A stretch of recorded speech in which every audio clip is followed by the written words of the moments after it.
Assalamualaikum warahmatullahi wabarakatuh. Salam berjumpa kembali, mahasiswa Universitas Terbuka dimanapun Anda berada.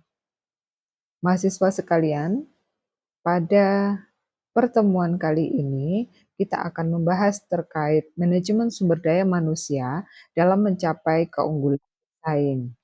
Untuk itu, mari kita pahami dulu ruang lingkup dari praktek-praktek dari manajemen sumber daya manusia.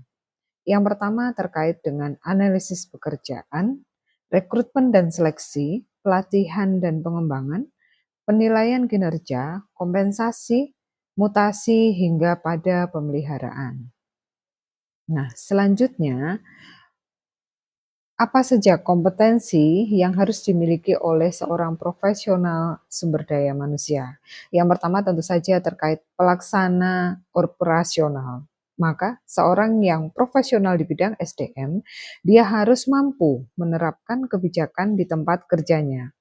Selanjutnya juga mampu memajukan teknologi sumber daya manusia dan juga mampu mengadministrasi dengan baik pengelolaan karyawan. Nah, kompetensi selanjutnya yang harus dimiliki oleh profesional SDM, tentu saja dia harus memiliki mitra bisnis. Mengapa harus memiliki mitra bisnis? Karena ketika mereka memiliki mitra bisnis, maka mereka akan mampu memahami bagaimana cara untuk berbisnis. Dan selanjutnya juga akan memahami bahasa bisnis. Karena tentu saja bahasa bisnis dengan bahasa yang digunakan untuk sehari-hari itu tentu saja berbeda. Nah, kompetensi selanjutnya yang harus dimiliki oleh seorang profesional SDM adalah arsitek strategis. Artinya adalah mereka yang dikatakan profesional dalam bidang SDM harus mampu mengenal tren bisnis dan dampaknya bagi perusahaan.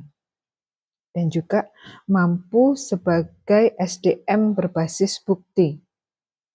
Nah, jadi apapun yang dikerjakan dan kebijakan apapun yang dibuat itu berdasarkan dengan data yang ada atau bukti-bukti yang ada.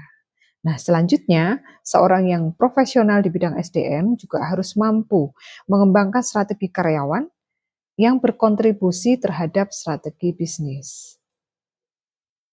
Kompetensi selanjutnya, bagi seseorang yang dikatakan profesional dalam bidang SDM adalah seorang perancang organisasi.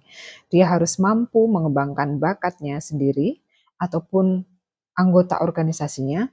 Selanjutnya juga mampu merancang sistem penghargaan yang akan diberlakukan di organisasinya dan juga untuk membentuk suatu organisasi. Kompetensi kelima yang harus dimiliki oleh seorang profesional sumber daya manusia adalah mengelola budaya organisasi. Nah, mengelola budaya organisasi ini bisa diwujudkan dalam langkah yang pertama, yaitu seperti memfasilitasi adanya perubahan. Tentu saja perubahan yang dimaksudkan di sini adalah yang membawa pada kebaikan. Selanjutnya adalah mampu mengembangkan dan menghargai budaya organisasi. Kemudian mengimplementasikan budaya dalam aktivitas kerja sehari-hari.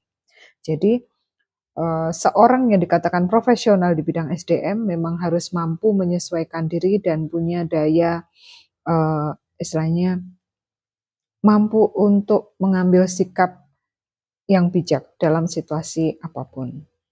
Kompetensi selanjutnya yang harus dimiliki oleh seorang profesional di bidang SDM adalah aktivis SDM yang dapat dipercaya. Jadi seorang profesional SDM itu harus mampu menyampaikan hasil kerja dengan integritas dan mampu berbagi informasi yang bermanfaat bagi organisasi sehingga mampu membangun juga hubungan yang dapat dipercaya dengan kolega atau orang-orang yang akan bekerja sama dengan dia.